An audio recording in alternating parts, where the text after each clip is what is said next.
For more, let's cross to Berlin. Security analyst Yan St-Pierre joins us. Thank you for speaking with us here on France 24. Thank you for having me.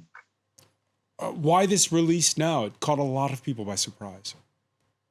Well, it's been in the books for a long time now. Pretty much when he was kidnapped, there was already an incentive to try to get him back. He was the only known French national to be the hostage of the jihadists worldwide. There was a lot of pressure on the French government for this. And this comes also on the heels of American pressure to try to release American hostages as well. So this was a good situation with the combination. There's also the local factors in terms of the pressure, the battles between local IS affiliates and the JNIM that's changing the battlefield dynamic. And all of these things combined, there's both political and tactical and strategic interest that brought all of these partners, all of these actors together to try to get him released.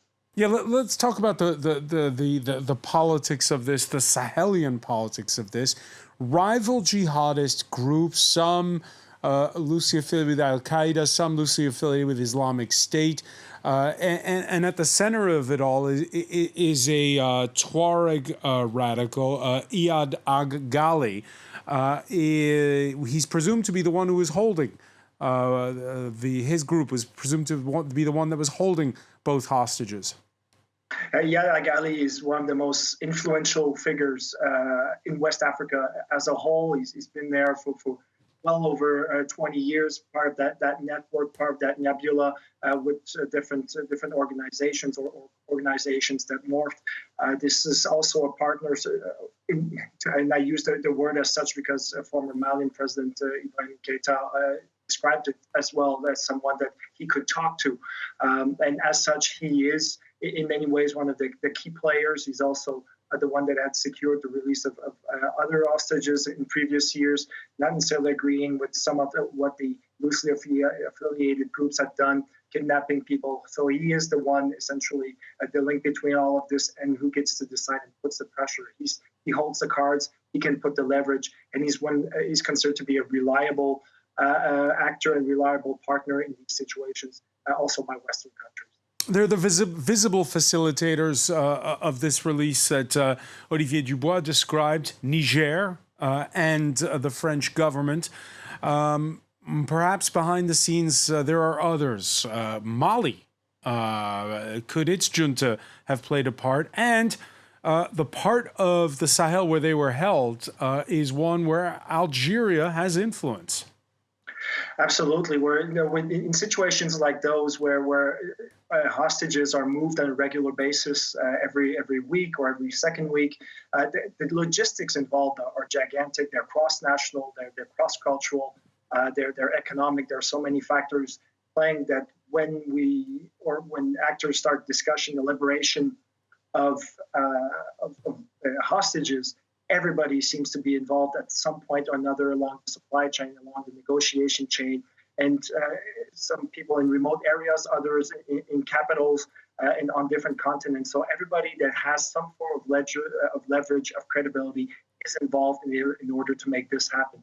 And you say a supply chain. You make it sound almost like a football transfer where everybody wants to get in on it. Are we assuming then that money was exchanged?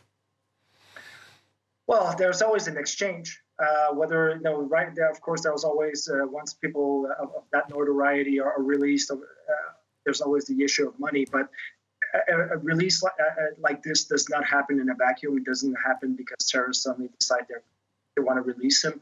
There's always a tit for tat, an exchange for this. Sometimes it's money, sometimes it's releasing prisoners, sometimes it's a variety of factors, but it's never done for free, never happens for free.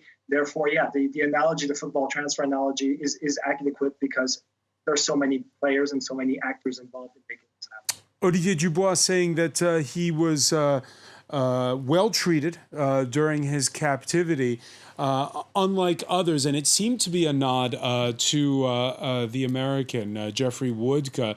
Woodke, who spoke to the press after being held after nearly 6 years. Let's take a listen.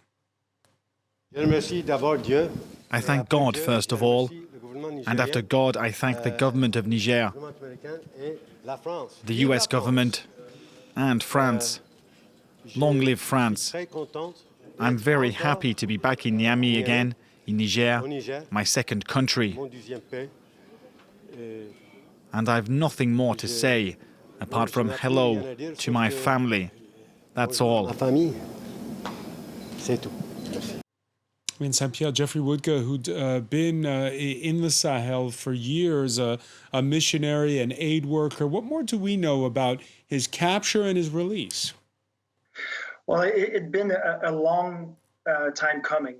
He'd been held for 6 years, and his capture had never really been acknowledged by terrorist groups, at least for not officially, not for a long time. And every time somebody a hostage would be released in Sahel, whether it's out of Burkina Faso, out of Mali, the question always coming up would be what's going to happen with Jeffery Woodke? Will he be involved in that process? Will he be released? And that was always an issue hovering around those conflicts, the negotiations for the release of hostages. Therefore, to see him released finally 6 years later, that says a lot about the American involvement in the process, but says also a lot about the willingness of JNIM to actually acknowledge that they have him, to discuss it, and to be able to release him. The first ever visit by U.S. Secretary of State to Niger just a couple of days earlier, is that just a pure coincidence? Well, no, I think with the results right now, I don't think we can really talk about a coincidence. However, we have to bear in mind that there's a broader framework here in terms of American policy in Western Africa that's been a larger point of interest for American foreign policy over the last year. Obviously, Russian involvement through the Wagner Group has played a big role, but the Americans over the last month, 6 weeks, have really emphasized with new laws, new policies, that they want to be more involved, more present. And that's also a result of the policy against France, France having to withdraw. So all of these issues combined with Secretary Blinken's visit, I think all these factors did play a role in securing Jeffery Woodke's release. Yan St-Pierre, many thanks for that update from Berlin.